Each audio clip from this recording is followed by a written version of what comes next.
Hi, എല്ലാവർക്കും spoken English ക്ലാസ്സിലേക്ക് സ്വാഗതം. നമ്മുടെ ഭാഷയിൽ നമ്മൾ പറയുന്ന ഞാൻ എഴുതാറുണ്ട്, ഞങ്ങൾ എഴുതാറുണ്ട്, അവൻ എഴുതാറുണ്ട്, ഇതൊക്കെ ഇംഗ്ലീഷിൽ എങ്ങനെ പറയുന്നതെന്ന് കാണുകയായിരുന്നു. ഇതിനെയാണ് ഇംഗ്ലീഷിൽ സിമ്പിൾ പ്രസന്റ് ടെൻസ് എന്ന് പറയുന്നത്. ടെൻസിന്റെ പേരൊന്നും പഠിക്കണമെന്നില്ല, പക്ഷെ ഉണ്ടാക്കുന്ന രീതി അറിഞ്ഞിരിക്കണം. വളരെ പ്രധാനപ്പെട്ടാണ് ഈ 4 ഫോംസ്. സബ്ജക്റ്റിന്റെ കൂടെ എന്ത് ചെയ്യണം? പ്രസന്റ് ഫോം വെച്ചാലാണ് എഴുതാറുണ്ട് അല്ല എഴുതുന്നു എന്നൊക്കെ കിട്ടുന്നത്. ഇവിടെ നമ്മൾ കണ്ടു സിമ്പിൾ പ്രസന്റ് ടെൻസിൽ സിംഗുലറും പ്ലൂറലും ഉണ്ട് അല്ലേ. ഐ റൈറ്റ് എന്ന് പറയും, ഹി റൈറ്റ്സ് എന്ന് പറയണം. ഇങ്ങനെ 4 വാചകങ്ങളും കണ്ടു. ഇപ്പൊ അവൻ എഴുതാറുണ്ട്, അതിന്റെ ചോദ്യം അവൻ എഴുതാറുണ്ടോ. നെഗറ്റീവ് അവൻ എഴുതാറില്ല. നെഗറ്റീവ് ചോദ്യം അവൻ എഴുതാറില്ലേ. മലയാളത്തിൽ പറയപ്പോ he writes, does he write, he doesn't write, doesn't he write. അങ്ങനെ 4 വാചകങ്ങൾ കണ്ടു. നമ്മൾ ഇന്ന് കാണുന്നത് പ്ലൂറൽ അതുപോലെ തന്നെ ഞങ്ങൾ എഴുതാറുണ്ട്, വി റൈറ്റ്. ഞങ്ങൾ എഴുതാറുണ്ടോ, ഡു വി റൈറ്റ്. ഞങ്ങൾ എഴുതാറില്ല, വി ഡോണ്ട് റൈറ്റ്. ഞങ്ങൾ എഴുതാറില്ല, വി ഡോണ്ട് റൈറ്റ്. ഞങ്ങൾ എഴുതാറില്ലേ, ഡോണ്ട് വി റൈറ്റ്. അത് കണ്ടു.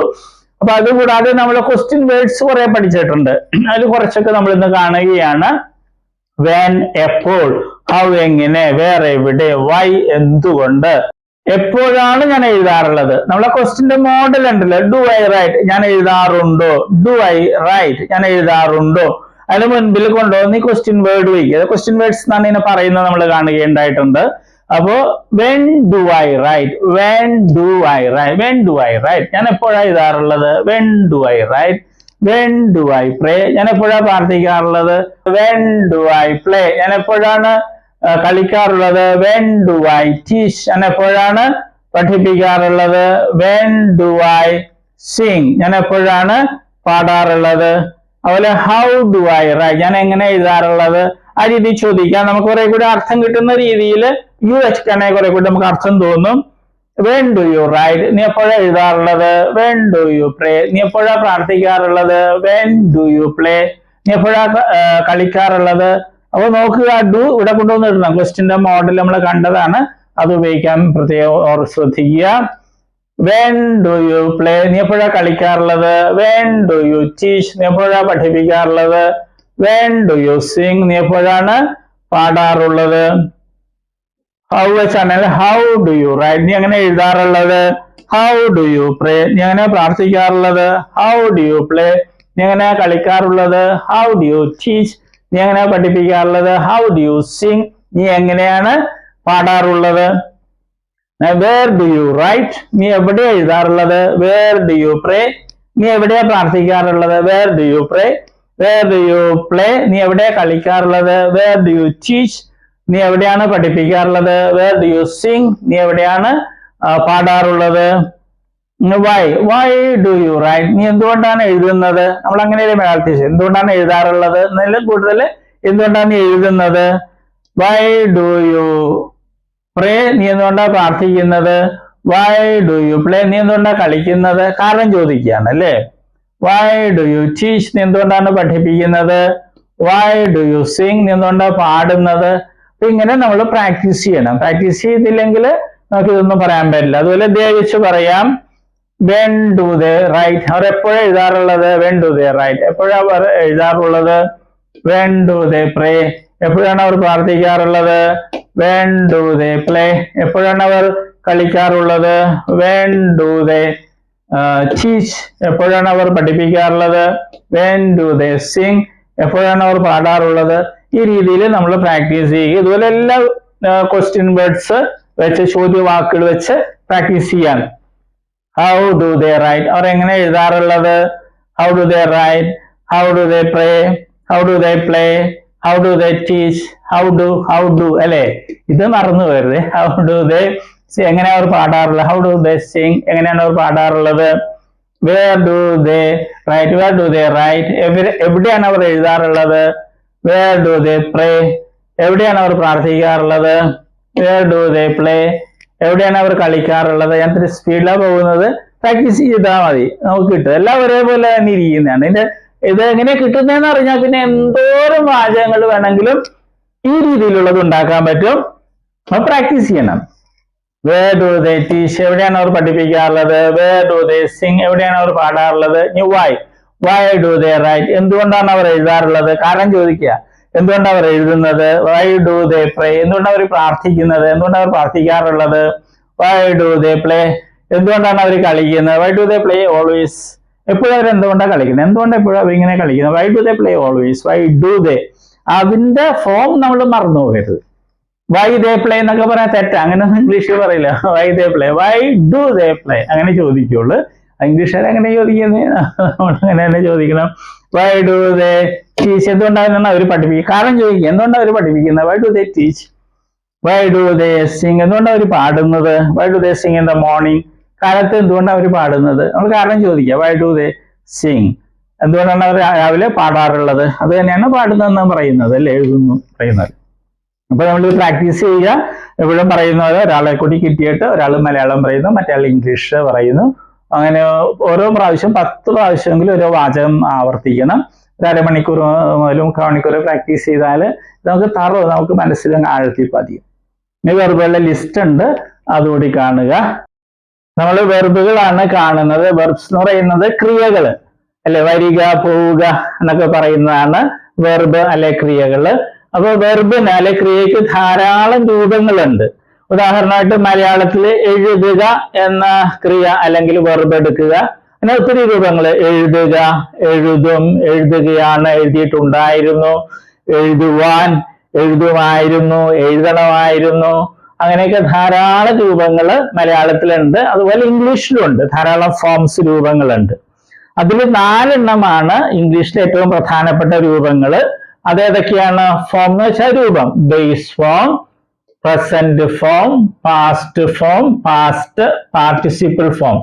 ഈ 4 രൂപങ്ങളാണ് ഏറ്റവും പ്രധാനപ്പെട്ടത്. കാരണം ഇംഗ്ലീഷില് എല്ലാ ടെൻസ് എന്ന് പറയുന്നത് അത് മറ്റൊക്കെ ഉണ്ടാക്കുന്നത് ഈ 4 എണ്ണത്തില് ഏതെങ്കിലുമൊക്കെ ഉപയോഗിച്ചാണ് ടെൻസും മറ്റും ഉണ്ടാക്കുന്നത്. അപ്പൊ ഈ 4 എണ്ണം അറിഞ്ഞിരിക്കണം, എങ്കിലേ ഇംഗ്ലീഷ് സംസാരിക്കാനും എഴുതാനൊക്കെ സാധിക്കുകയുള്ളൂ.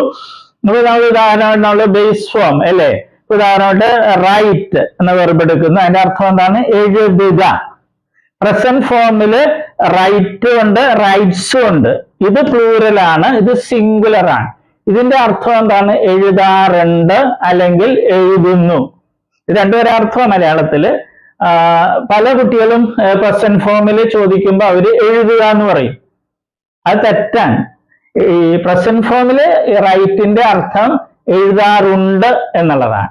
എഴുതുക എന്നുള്ളത് ബേസ് ഫോമാ. ഇത് ഒത്തിരി പേര് തെറ്റായിട്ട് സ്കൂളിൽ പഠിച്ചിട്ടുണ്ട്. പാസ്റ്റ് ഫോമില് അതിന്റെ അർത്ഥം എന്താണ്? വാക്ക് എന്താണ്? റോട്ട്. അതിന്റെ അർത്ഥം എഴുതി എന്നുള്ളതാണ്. പിന്നെ പാസ്റ്റ് പാർട്ടിസിപ്പിൾ ഫോം ഉണ്ട്, അതിന്റെ റൈറ്റിൻ്റെത് റിട്ടൺ എന്നുള്ളതാണ് ആ ഫോം. അതിന് പല അർത്ഥങ്ങളുണ്ട്, മാറി മാറി വരും.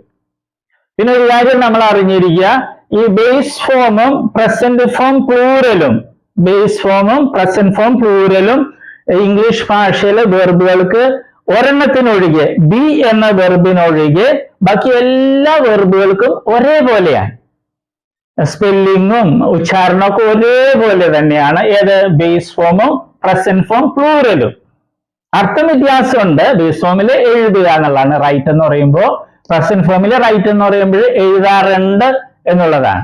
ഇംഗ്ലീഷ് ഭാഷയിൽ 1,70,70,000-ലധികം വെർബുകൾ, ക്രിയകളുണ്ട്.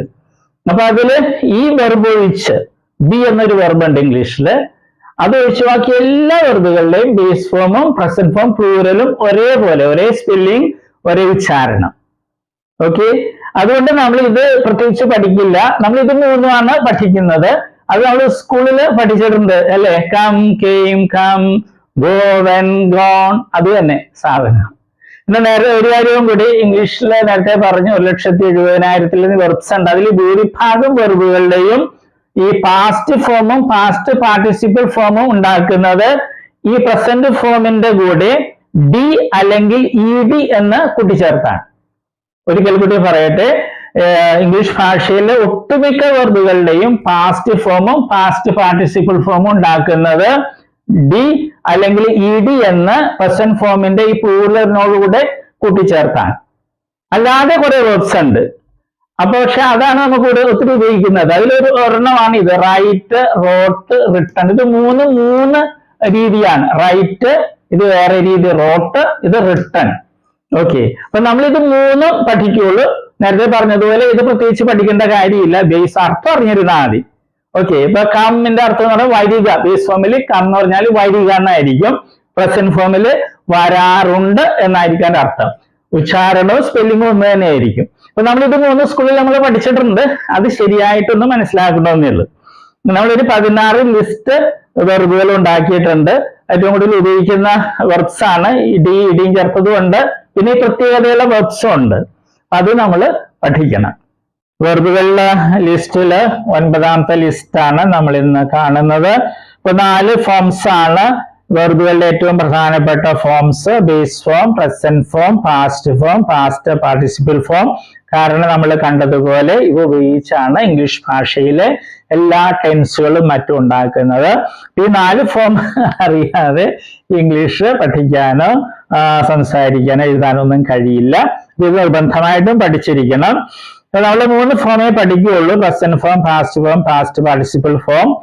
കാരണം ബേസ് ഫോമും പ്രസന്റ് ഫോം പ്ലൂറലും ഒരേപോലെയാണ് ഇരിക്കുന്നത്. ഉച്ചാരണവും അതിന്റെ സ്പെല്ലിങ്ങും അർത്ഥം വ്യത്യാസമുണ്ട്. മറ്റൊന്ന് പ്രസന്റ് ഫോമില് പ്ലൂറലും ഉണ്ട്, സിംഗുലറും ഉണ്ട്. അർത്ഥം ഒന്ന് തന്നെയാണ്, പക്ഷെ ഒരെണ്ണം പ്ലൂറലാണ്, ഒന്ന് സിംഗുലർ. ആദ്യം എഴുതിയിട്ടുള്ളത് പ്ലൂറല്, രണ്ടാമത് എഴുതിയിട്ടുള്ളത് സിംഗുലർ ആണ്. അതും പ്രത്യേകം ശ്രദ്ധിക്കുക. നമുക്ക് തുടങ്ങാം. Dig, dug, dug.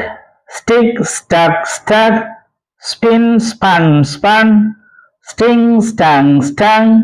cling, clang, clang. fling, flang, flang. sling, slang, slang. ഈ ഗ്രൂപ്പിന്റെ പ്രത്യേകത എന്താണ്? ഇവയില് പ്രസന്റ് ഫോമിന്റെ കൂടെ ഡി എന്നോ ഇ ഡി എന്നോ ചേർത്തൊന്നും അല്ല പാസ്റ്റ് ഫോമും പാസ്റ്റ് പാർട്ടിസിപ്പിൾ ഫോമും ഉണ്ടാക്കുന്നത്. വ്യത്യാസമുണ്ട്. അപ്പൊ അത് പ്രത്യേകം ശ്രദ്ധിക്കണം. ഇതിനുള്ള വെർബുകളൊക്കെ പാസ്റ്റ് ഫോമും പാസ്റ്റ് പാർട്ടിസിപ്പിൾ ഫോമും ഉണ്ടാക്കുന്നത് പ്രസന്റ് ഫോം പ്ലൂറലിന്റെ കൂടെ ഡി എന്നോ ഇ ഡി എന്നോ കൂട്ടിച്ചേർത്താണ്. നമുക്ക് കാണാം. Add, added, added. Admire, admired, admired.